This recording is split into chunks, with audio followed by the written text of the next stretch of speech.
Hey, Kevin. Hey, what's going on? We're just wanting to catch up with you and see how's it been going for the last month. It's been over a month since we talked last. September 17th was the last update, Yep.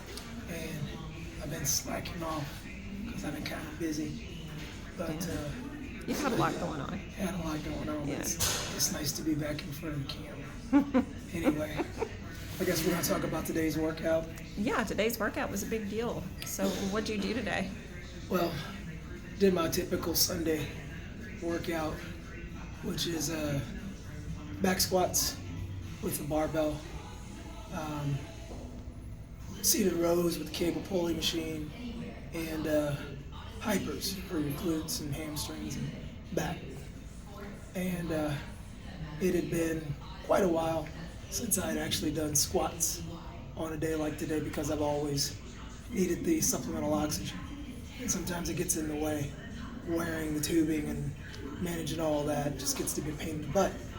So devised a plan this go round, tested it out before I came to the gym to try the back squat without supplemental oxygen, but keeping the oxygen on standby between sets. And did that today, and it worked a lot better than I anticipated. In addition to that, I had been squatting about 75 pounds per squat per set, sets of 10. And today I bumped it up to 100 pounds. And while that doesn't sound like a lot of weight, that's the most weight that I've squatted since going into the hospital back in February.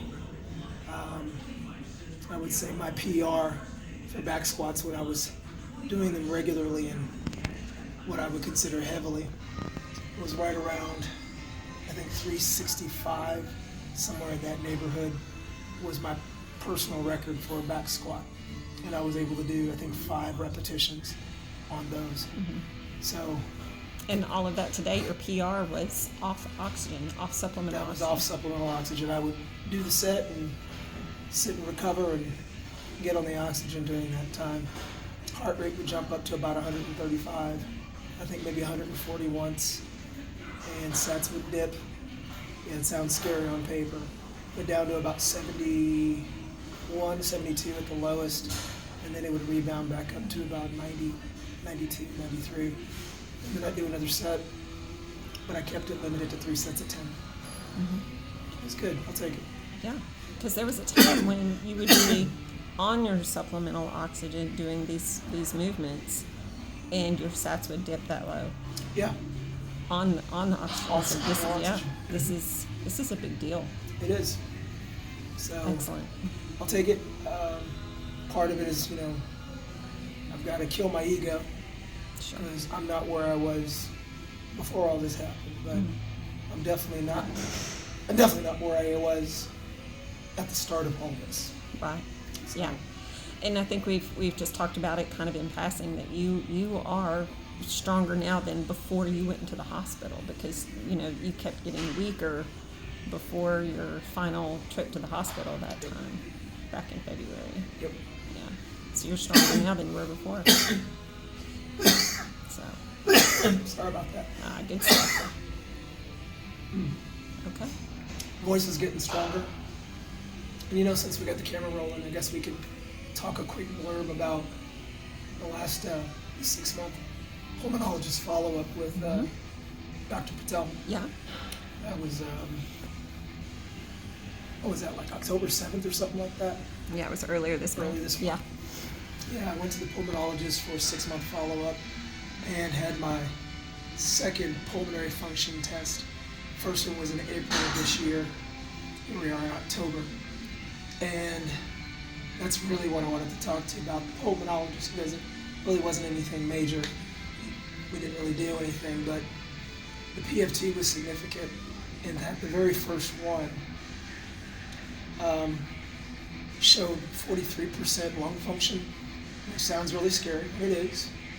But in the amount of time since then, with the treatment that I'm taking and staying active and just general recovery, I've gained roughly 20% of my lung function in that time. And I guess as far as lung capacity, lung function goes, 80% function is considered normal. That's like your magic number. So I'm within striking distance of what would be considered normal lung function. Who knows what will happen in the next 6 months, how close I'll get to that. But I still requested a referral by the pulmonologist to transplant coordinator, just to go ahead and get the ball rolling, just in case I need one.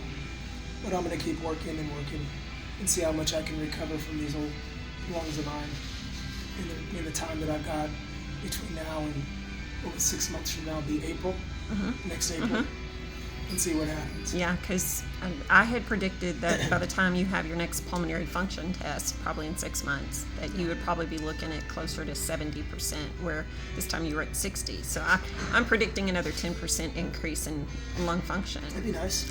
And then, kind of putting that into the bigger plan was hoping that you could get as much recovery done within the first 2 years after the event. So, yeah, if we can cram 70% into that first 2 years, then I'd consider that a win. That'd be good. absolutely. Yeah. Yeah. But yeah, just wanted to tell you all that, give you an update. Apologize for not being on more regularly in the last month, but things have been busy. Lots been happening. Yeah. All right. So we'll catch you again. Hopefully not too much longer. Yeah, But maybe in a week, Yeah. 2 weeks. okay. All right. See you later. Bye.